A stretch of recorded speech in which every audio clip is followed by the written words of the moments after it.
sebelum kita masuk dalam firman Tuhan, kita berdoa. Mari kita berdoa. Bapa di surga, kami terima kasih Tuhan, karena anugerah-Mu kami boleh bertemu satu dengan lain. Kami yang Kau kumpulkan dalam wadah PPTK ini, kami menyadari bukan satu kebetulan Tuhan. Di masa COVID 5 tahun lalu, kami boleh dikumpulkan di mana Tuhan tidak ada kegiatan, tapi kami bersyukur ada kegiatan-kegiatan rohani di mana kami boleh dikuatkan oleh firman Tuhan setiap saat, sehingga api nyala ini terus boleh memberikan kami kekuatan. Terlebih kami di usia kami yang masuk di antara 70-an ini, kami terima kasih Tuhan karena kami percaya hanya karena anugerah-Mu yang membuat kami boleh ada hingga saat ini, sehingga kami dengan latar belakang yang berbeda-beda, tapi kami melihat karya Tuhan luar biasa untuk kami. Kami boleh menopang satu dengan lain untuk hormat kemuliaan-Mu. Inilah kami masing-masing Tuhan, ampuni segala sesuatu yang menghalangi kami datang kepadamu Tuhan, baik dosa pikiran, jika hati maupun tutur kata kami. Biarlah darah-Mu yang kudus mensucikan kami, agar kami layak di atas-Mu. Dan firman Tuhan kemudian untuk mendengarkannya, dan biar Roh Kudus tolong kami untuk kami mulai pengertian. Dalam pengertian inilah Roh Kudus tolong kami untuk kita mampu melakukannya untuk pengertian ini. Terima kasih Bapa.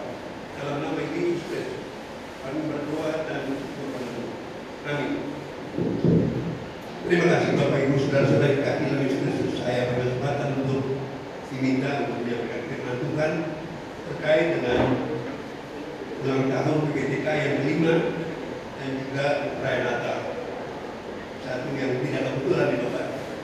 Saya merenung tadi malam, saya merenung perjalanan kita luar biasa. Ya. Kita dari atas belakang cuma hanya sekelompok anak-anak SMP. Ya. Kemudian kita bisa menarik keluarga kita. Kita bisa menarik teman-teman. Kemudian jumlah ini sekarang sudah 113 dari hanya sekitar 30-an. Dan tidak berkurang, bertambah terus. Dan menurut saya itu bukan karena dunia, tapi ada benih yang kita tanamkan untuk kita bertumbuh. Orang mendengar terbuat. Karena rohani kita perlu dijaga ya. Kita kan kalau rohani kering, kita tidak punya kekuatan. Tapi kalau api kita berkobar-kobar dalam tidak, lewat firman Tuhan yang disampaikan dalam program PPTK, itu tadi itu disampaikan. Kita hari Sabtu ada ibadah. Senin ada pengajaran, kemudian Rabu kita berdoa, kemudian hari Kamis ada sinopsis. Memang kita tidak bahkan sama mengikut silakan, tapi kita ingin supaya lewat hal itu setiap kita dibangun. Kalau kita dibangun, kita harapkan juga keluarga kita juga ikut dibangun, supaya keluarga kita semua dapat diselamatkan. Bukan hanya kita, tapi keluarga kita, tetangga kita, siapapun, supaya firman Tuhan itu bisa dibagi dan dikembangkan. Saudara, mungkin dalam program Yesus kita akan baca firman Tuhan hari ini yang mengambil dari Matius 25 ayat 14 sampai 30. Matius 25 ayat 14 sampai 30. Saya akan bacakan Bapak Ibu.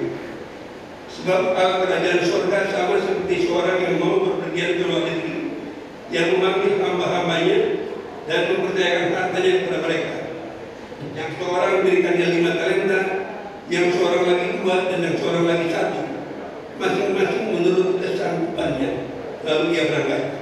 Segera pergilah hamba yang menerima 5 talenta itu. Ia menjalankan uang itu lalu beroleh laba 5 talenta. Hamba menerima 2 talenta itu pun berbuat demikian juga dan berlaba 2 talenta. Tetapi hamba yang menerima 1 talenta itu pergi dan menggali lubang dalam tanah lalu menyembunyikan uang itu, uang tuannya. Lama setelah itu pulanglah tuan hamba-hamba itu lalu mengadakan perhitungan dengan mereka. Hamba yang menerima 5 talenta itu datang dan dia membawa laba 5 talenta.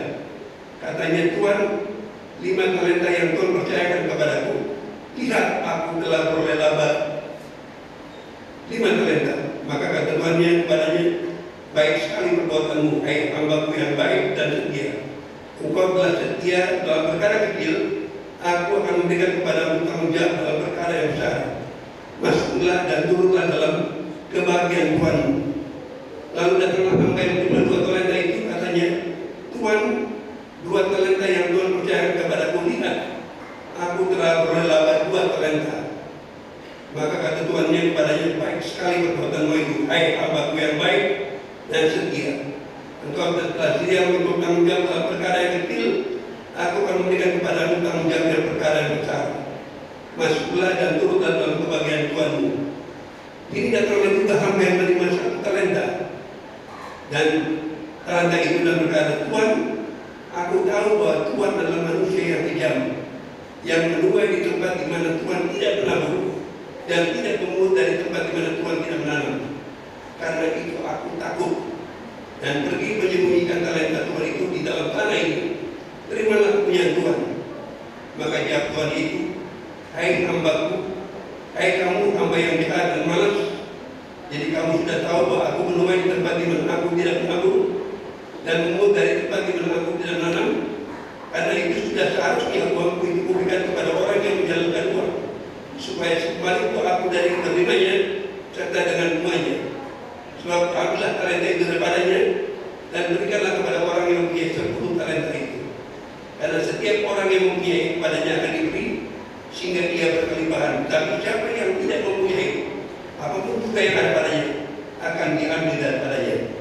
Dan campakkanlah hamba yang tidak berguna itu dalam kegelapan yang paling gelap. Di sanalah akan terdatang beratap dan tertabi. Ini kita lakukan berbagai hasil kita yang benar, yang merenungkannya, dan kita yang mempunyai pengertian, kiranya Roh Kudus tolong kita untuk mampu menjalankan pengertian itu dalam kehidupan kita sehari-hari. Saudara kekasih dalam Yesus Kristus, kita baca perikop dari khotbah perikop 24-25 ini. Ini bicara tentang khotbah akhir zaman. Ini bicara kepada murid-murid Tuhan, ya. Artinya bisa bicara juga kepada kita. Kita lah orang-orang yang dipilih, orang-orang yang dipanggil, ya kan? Juga mendapat talenta. Dan pernyataan ini kita perlu juga waspadai. Kalau kita lihat perikop 24, itu garis-garis yang bijaksana. Dan perikop 25 itu bicara tentang talenta. Dan ujung daripada talenta itu mungkin pada kita banyak yang bilang ada hal yang tidak enak, beratap dan tertagih. Itu tidak enak. Tapi saya perlu sampaikan kita perlu waspada. Ini pernyataan ini bicara kepada kita.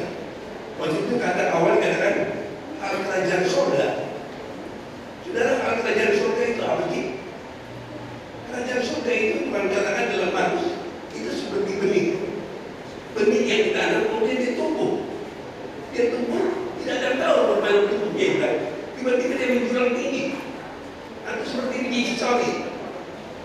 Seperti biji sesawi ditanam, tiba-tiba dia akan menjadi pohon yang besar, buru-buru bisa hinggap di situ dan berkembang. Yang memberikan pertemuan siapa? Yang memberikan pertemuan Tuhan.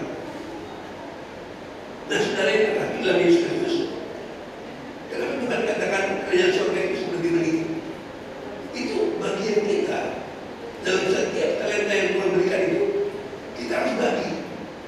Memang Tuhan tidak mendefinisikan talenta itu apa, ya kan? Apa itu karunia kita bisa bernyanyi, atau kita punya jabatan, atau kita punya kekayaan, atau kita punya apa ya, karunia apa aja. Tetapi hal-hal yang lain dari kerajaan surga itu juga bisa bersifat hal-hal yang sifatnya rohani, hal-hal yang bersifatnya rohani. Jadi bukan hal-hal yang bersifat biasa saja, tapi rohani.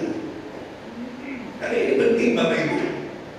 Nah, kerajaan surga itu kan persekutuan, ya, firman Tuhan kita dengan Roh Kudus, seperti diteladankan oleh Tuhan Yesus, Bapa dengan anak, Bapa dengan anak, ya, Tuhan Yesus sendiri, ya kan? Dan Tuhan Yesus bilang, bukan setiap orang yang berseru-seru kepada Tuhan, tapi yang melakukan kehendak Bapa. Artinya ada satu persekutuan yang erat di situ. Karena firman Tuhan itu kan ketika zaman Musa itu diberikan Taurat, tapi zaman Tuhan Yesus itu hubungan Bapa dengan kita. Dan kita mendengar itu dan kita dituntun lewat buah-buah roh kita, sehingga itu dijabarkan dalam kita hidup sehari-hari. Saudara, pengajaran-pengajaran firman Tuhan ini penting. Jadi itu kalau kita punya pengalaman-pengalaman, kenapa di dalam PPTK kita ada kesaksian. Kesaksian ini penting. penting Bapak Ibu. Kenapa? Saksinya itu pengalaman rohani Anda. Kalau Anda nggak bagi, nggak Anda nggak ceritakan, itu tidak menjadi berkat. Saya ambil contoh ya. Daud ketika masih ingat Bapak Ibu, khotbahnya di 1 Samuel, dia ada di padang gurun Zif. Ingat? Itu cerita tentang gunung batu gelumputan. Tahu ya? Ada lagunya, gunung batu gelumputan. Dia di umur bertahun. Dia sampai di dekat selalu berdia. Tapi selalu beritu. Sampai akhirnya dia tidak bisa lari. Dia terboyong. Tapi di situ Tuhan bekerja. Dengan cara apa? Ada orang bilang, Saul, orang Filistin sedang ada di kita. Berhenti dia. Berhenti. Saudara, itu pengalaman rohani. Pengalaman rohani. Dan pengalaman rohani ini dicatat oleh Daud di dalam Mazmur. Saudara, saya mau sampaikan, kalau saudara punya pengalaman, saudara tidak bagi, itu sama dengan saya bilang sangat-sangat rugi. Karena talenta itu, kepercayaan rohani yang Tuhan berikan itu, kenapa Tuhan bilang gandakan? Kita jadi berkat ke orang lain. Ketika saudara bagi, ada 2 hal. Saudara menjadi berkat untuk orang lain. Ketika Daud ini kan, Daud pura-pura tidak juga bisa kan? Ada di kitab Samuel kan? Dia ketemu sama Raja Akis kan? Dia ketakutan kan? Ini salah ini Raja Daud nih. Yang dikatakan dia berlaksa-laksa. Saul cuma hanya beribu-ribu. Ketakutan dia. Dalam ketakutan dia pura-pura gila. Iya kan? Saya tanya, apa gila-gilanya Tuhan ajarin? Beda. Saul, Daud pura-pura aja gila. Tidak ada. Daud tidak diajarin Tuhan dokter. Kamu pura-pura gila. Tidak ada. Tapi dalam Mazmur, dia di Mazmur 34, dia mengucap itu ada penyertaan Tuhan. Mata rohani melihat itu. Nah itu pengalaman itu. Itu talenta juga Bapak Ibu. Dan itu dia ceritakan di Mazmur 34.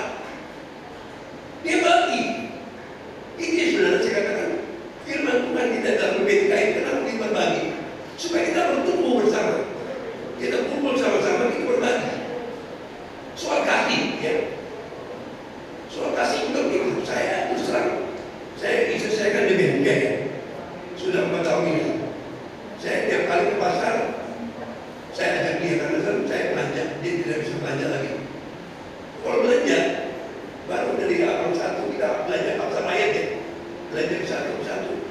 Jadi hilang, jadi saya lagi, aduh gimana sih? Awalnya saya lagi mustahil.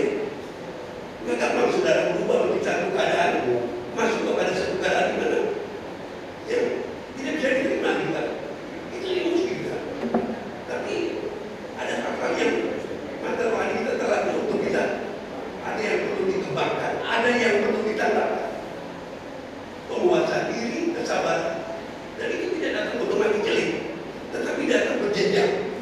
Kesalahan dibuat. Kenapa saya begini ya? Minta Tuhan. Sehingga sekali saya ketika pulang, habis saya mau sendiri marah. Tuhan bilang, ngomong aja, bagian Tuhan ada menjelaskan itu ya. Jadi sekarang kalau di kamar saya jelas, saya serahkan Tuhan. Tunggu di warnanya saya serahkan kepadamu. Tuhan jaga dan sampai apa-apa. Baiklah. Saya ingin bagi ini bukan apa betul. Supaya saya dan banyak orang yang punya pengalaman yang beda, tapi sama. Kita ada hal-hal yang kita mengalami kesulitan, tapi kita harus bagi. Ya Bapak Ibu, saya ingin cerita satu lagi supaya Bapak Ibu sebelum saya akhiri firman Tuhan. Saudara masih ingat Yunus? Yunus itu kan nabi, ya. Dia nabi kan. Tapi Tuhan belum ajar dia tentang kaki. Tuhan suruh pergi ke Niniwe kan? Dia nggak mau. Dia mau pergi ke Tarsis, dia mau sembunyi. Karena apa? Dia nggak orang Niniwe itu jahat kepada orang Yahudi. Dia pergi ke Tarsis, tapi Tuhan tetap tangkap dia. Tangkap, ombak sampai masuk ke pertigaan. Berdoa minta ampun, bertobat, dia pergi ke Niniwe. Kasih tahu Niniwe bertobat. Tapi masih muda dia, masih marah. Dia duduk lalu di luar, Tuhan lagi tumpul. Dia senang, oh ini gimana? Nanti. Yang sudah dapat apa? Tuhan itu guru. Dia anak guru tapi dibuang aja. Aja tentang apa?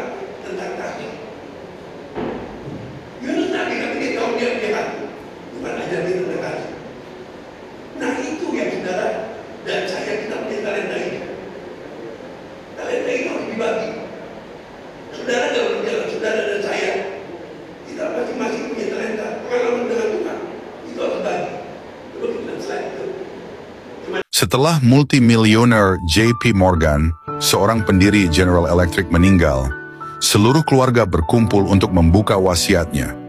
Orang mengira sebagian besar isinya mengenai uang, namun mereka salah. Berikut petikannya, "Saya menyerahkan jiwa saya ke tangan Sang Juru Selamat. Saya telah ditebus dan disucikan oleh darahnya, sehingga dia akan membawa jiwa saya tanpa cacat celah kepada Bapa Surgawi. Karena itu saya minta agar anak-anak terus mempertahankan dan menjalankan pengajaran mengenai penebusan sempurna oleh darah Kristus yang tercurah. Dengan segala tantangan, risiko, maupun pengorbanan pribadi yang menyertainya. Kebanyakan orang tua berpikir keras hendak mewariskan sebanyak mungkin uang bagi anak-anaknya. Namun JP Morgan memberi kita pandangan yang berbeda. Sebagai warisan terutama dan termahal, Morgan lebih memilih mewariskan iman kepada Kristus bagi anak-anaknya. Segala bentuk harta benda, sebaik apapun kita menyimpannya, dapat habis dan lenyap. Namun iman kepada Kristus memberi hidup yang takkan layu. Uang dan harta memang berguna di dunia ini, namun hanya iman pada Kristus yang berguna di sorga. Mari kita mulai mewariskan iman semacam ini kepada anak-anak kita, mulai hari ini, yakni melalui pembicaraan yang berulang-ulang tentang firman Tuhan. Seperti dalam Ulangan 6 ayat 6-7 bagian E berkata, "Apa yang kuperintahkan kepadamu pada hari ini, haruslah engkau perhatikan, haruslah engkau mengajarkannya berulang-ulang. Tentang Kristus yang menanggung hukuman dosa kita, agar kita memiliki hak untuk hidup kekal bersamanya. Tentang bagaimana anak Tuhan belajar menaati dan melakukan kehendak-Nya. Tentang cinta Allah yang nyata dalam kehidupan masing-masing pribadi. Niscaya warisan itu akan menjadi harta paling berharga, kapanpun anak-anak akan membuka surat wasiat kita. Didiklah orang muda menurut jalan yang patut baginya, maka pada masa tuanya pun ia tidak akan menyimpang dari jalan itu." Amsal 22 ayat 6. Kiranya kisah ini dapat menginspirasi kita untuk menanamkan ajaran firman Tuhan bagi anak-anak kita. Tuhan Yesus memberkati. JP Morgan seorang yang punya elektriknya. Dia tidak mewariskan harta, rumah kekayaan rumah. Karena dia tahu itu kan waktu itu habis, entah itu krisis, entah itu masalah, bisa saja habis. Tetapi dia berpikir jauh. Harta yang jauh nilainya lebih kuat, yaitu membagi pengalaman dengan Tuhan kepada anak-anak. Itu yang saudara katakan talenta yang perlu kita dapatkan. Bukan sekedar bakat, bukan bakat itu bisa. Tapi saudara punya pengalaman pribadi dalam Tuhan, itu jangan disimpan. Saudara harus bagi itu supaya itu jadi berkat bagi banyak orang lain. Saudara, kita dibangun firman Tuhan karena pengalaman saudara-saudara. Ya. Karena dari panggilan kesaksian banyak yang bersaksi. Kan dalam kesaksian itu kita dibangun. Mungkin kita tidak berucap, tapi kita rasa ada sesuatu yang bicara di mata kita. Itu yang membuat kenapa kita perlu berjaga-jaga. Kita tidak tahu hari kita Tuhan datang ke apa. Hari Tuhan itu bisa datang tiba-tiba kita. Tapi kalau kita berjaga-jaga, roh kita berkobar-kobar, itu akan membuatkan kita tidak juga jadi berkat untuk orang lain. Nah, itu dasarnya kenapa PPTK. Saya katakan lagi, kita terus mengobarkan kegiatan firman Tuhan itu untuk tiap kali hadir. Tujuannya satu, saudara punya api nyala itu kuat. Ya kan? Kalau saudara punya api nyala kuat, saudara bisa berbagi, saudara bisa jadi anak Yesus. Mungkin tidak mau, tapi dia amati anak orang tua kita.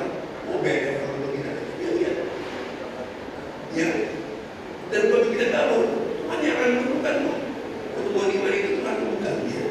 Seperti begini lagi. Saya percaya firman Tuhan itu tidak panjang lebar saya sampaikan. Tapi karena firman Tuhan yang sederhana ini tentang talenta, kita diingatkan ya, kita masing-masing punya talenta. Ada yang dapat 5, ada yang dapat 2, ada yang dapat 1. Jangan pendam. Pengalaman rohani saudara bagi. Kalau ada getaran yang saudara perlu sampaikan. Pertama, menguatkan diri saudara sendiri. Kedua, menguatkan orang lain. Saya cerita satu, Daud. Daud itu ketika menghadapi Goliat, ini pengalaman dia. Tuhan yang menolong saya melawan beruang dan harimau akan menolong saya melawan kamu. Jadi kalau kita mau pengalaman kita tidak akan menghadapan dengan pengalaman yang berat. Tapi kita sudah punya pengalaman ini, kita mau. Tuhan yang menolong saya akan menolong juga saya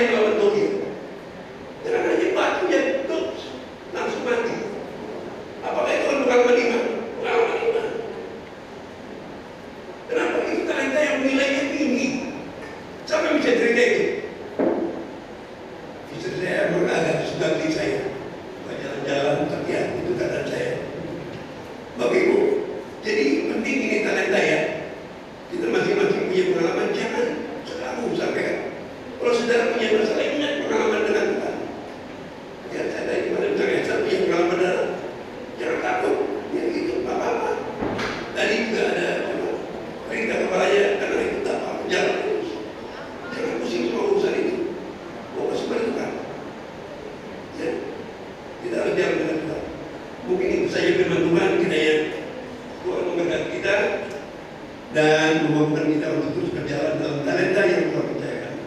Terima kasih. Amin. Mari kita berdoa. Bapa di surga, kami terima kasih Tuhan untuk segala pengertian yang kami dapat. Juga contoh-contoh tentang Daud, juga tentang Yunus, yang juga punya pengalaman-pengalaman rohani. Biarlah kami diri kami diam, tapi kami ceritakan. Karena mata rohani kami terlatih bahwa ada Tuhan di balik semua itu. Dan siapakah yang bisa menceritakan bahwa bukan kami sendiri yang mengalami cerita itu.